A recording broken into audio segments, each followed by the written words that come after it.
ಸಕ್ಕರೆಯಂತೆ ಸಿಹಿ ಮಾತಾಡುವವನು ನಿಜ ವಂಚಕ. ಹುಳು ಬೀಳುವ ಇತಿಹಾಸ ಇಲ್ಲ, ಇತಿಹಾಸದಲ್ಲಿ ಹುಳು ಬೀಳದ ಸಿಹಿ ಇಲ್ಲ. ಆ ನಿಟ್ಟಿನಲ್ಲಿ ನಮ್ಮ ಜೀವನದಲ್ಲಿ ನಮ್ಮನ್ನು ಉಪ್ಪಿನಂತೆ ಕಟು ಮಾತಾಡಿ ತಿದ್ದಿ ನಮ್ಮ ಶಿಕ್ಷಕರು, ನಮ್ಮ ಶಿಕ್ಷಕರು.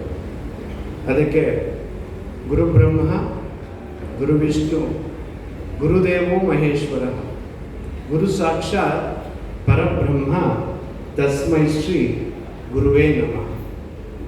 ನನ್ನ ಈ ಹಂತದ ಬೆಳವಣಿಗೆಗೆ ಕಾರಣೀಭೂತರಾದಂಥ ನನ್ನ ಎಲ್ಲ ಗುರುಗಳನ್ನು ಸ್ಮರಿಸುತ್ತಾ, ಈಗ ತಾನೇ ಕಾರ್ಯಕ್ರಮವನ್ನು ಉದ್ಘಾಟನೆ ಮಾಡುತ್ತನಾಗಲಾರೆ.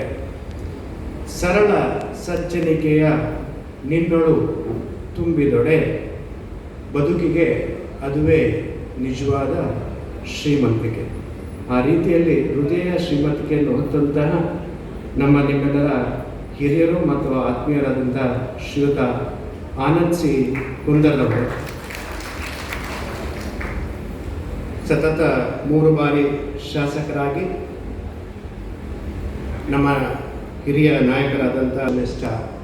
ವಿದ್ಯೆ ಹಾಳಾದರೆ ಇಡೀ ಜೀವನವೇ ನಷ್ಟ.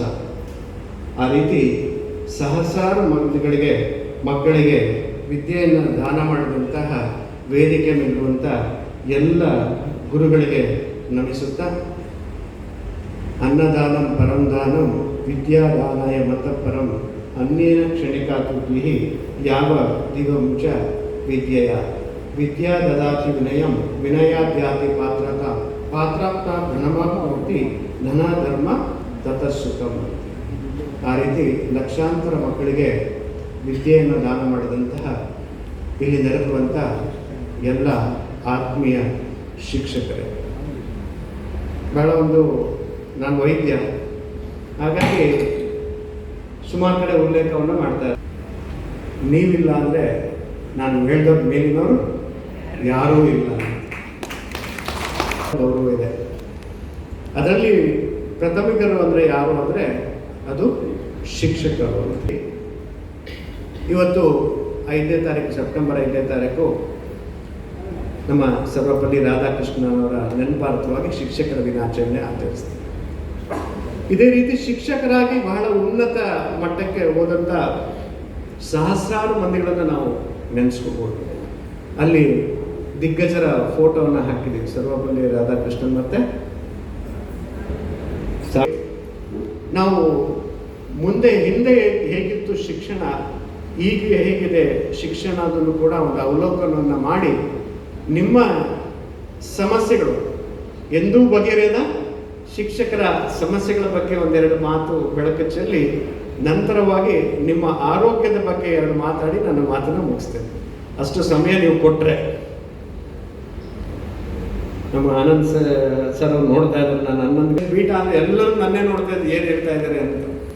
ಅದಕ್ಕೆ ಉಲ್ಲೇಖವನ್ನು ಮಾಡಿದ್ದೆ, ಯಾಕೆ SLCಯಲ್ಲಿ 25% ಮಕ್ಕಳು ಫೇಲ್ ಆಗ್ತಾ ಇದ್ದಾರೆ, ಅದಕ್ಕೆ ಪಾಸ್ ಮಾಡೋಕ್ಕೆ ಒಂದು ಒಳ್ಳೆಯ ಸೂತ್ರವನ್ನು ಕೊಟ್ಟಿದ್ದೇನೆ. ಸದ್ಯದಲ್ಲಿ ಬಿಡಲ್ಲ ಅವ್ರನ್ನ, ಮಧು ಬಂಗಾರಪ್ಪ ಅವ್ರನ್ನ ಅದನ್ನು ಇಂಪ್ಲಿಮೆಂಟ್ ಮಾಡೋ ತಕ್ಕ ನಾನು ಬಿಡೋದಿಲ್ಲ. ಏನಂತಂದರೆ, ಯಾಕೆಂದರೆ SLCಯಲ್ಲಿ 25% ಫೇಲ್ಯೂರ್ ಕರ್ನಾಟಕದಲ್ಲಿ ಆಗ್ತಾ ಇದೆ ಅಂದರೆ, ಅದರಲ್ಲಿ ಬಿಕಾಸ್ ಆಫ್ ದ ಜನರೇಷನ್ ಡಿಫ್ರೆನ್ಸಿಂದ ಸ್ಪೆಸಿಫಿಕ್ ಲರ್ನಿಂಗ್ ಡಿಸಬಿಲಿಟೀಸ್ ಅಂತ 6 to 10% ಸೈಂಟಿಫಿಕ್ಲಿ ಪ್ರೂವನ್ ಆಗಿದೆ. 6 to 10% ಮಕ್ಕಳಿಗೆ, ಆ ಮಕ್ಕಳಿಗೆ ನೀವು ಎಂಥ ಪ್ರೊಫೆಸರ್ನ ಕೂರಿಸಿ ಪಾಠ ಮಾಡಿದ್ರು ಅವರು ಪಾಸು ಆಗೋದಿಲ್ಲ. ಅವರಿಗೆ ಸ್ಪೆಸಿಫಿಕ್ ಲರ್ನಿಂಗ್ ಡಿಸಬಿಲಿಟಿ ಇದ್ದವರಿಗೆ ಸ್ಕ್ರೈಬನ್ನು ಕೊಟ್ಟು ಅವರಿಗೆ ಎಕ್ಸಾಮ್ ಕೊಟ್ಟರೆ ಅಟ್ಲೀಸ್ಟ್ ಪಾಸ್ ಮಾಡಿಕೊಂಡು ಜೀವನದಲ್ಲ ಏನೋ ಒಂದು SLC ಮಾರ್ಕ್ಸ್ ಕಾರ್ಡಿಂದ ಏನೋ ಒಂದು ಜೀವನಕ್ಕೆ ಆಗ್ತದೆ ಅಂತೇಳಿ ಕೂಡ ಉಲ್ಲೇಖವನ್ನು ಮಾಡಿದ್ದೆ. ಈಗೇನಾಗಿದೆ ಅಂದರೆ, ಮುಂಚೆ ಮಸ್ತಕದಲ್ಲಿದ್ದಂತಹ ಜ್ಞಾನ ನಂತರ ಪುಸ್ತಕಕ್ಕೆ ಬಂತು, ಪುಸ್ತಕದಲ್ಲಿದ್ದಂತಹ ಜ್ಞಾನ ಈಗ ಗೂಗಲಲ್ಲಿ ಬಂತು, ಗೂಗಲ್ ಇದ್ದಂತಹ ಜ್ಞಾನ ಇವತ್ತು ಚಾಟ್ GPT ಇದೆ ಅಂತ ಹೇಳಿ. ಕರೆಕ್ಟ್ ಅಲ್ಲ? ಚಾಟ್ GPT ಅಂದರೆ ಈಗ ಏನಾದ್ರು ಹೊಡೆದ್ರೆ ಅದಕ್ಕೆ 10 ನಿಮಿಷದಲ್ಲಿ ರಘುಪತಿ ಭಟ್ರ ಬಗ್ಗೆ ರಘುಪತಿ ಭಟ್ರ GPT ಇದೆ. ಹಾಗಾಗಿ ನಮ್ಮಲ್ಲಿ ಏನು ಬದಲಾವಣೆಗಳಾಗಬೇಕು ಅನ್ನೋದು ನಾವು ಅಳವಡಿಸ್ಕೋಬೇಕು. ಇನ್ಫಾರ್ಮೇಶನ್ ಬೇಕಾದ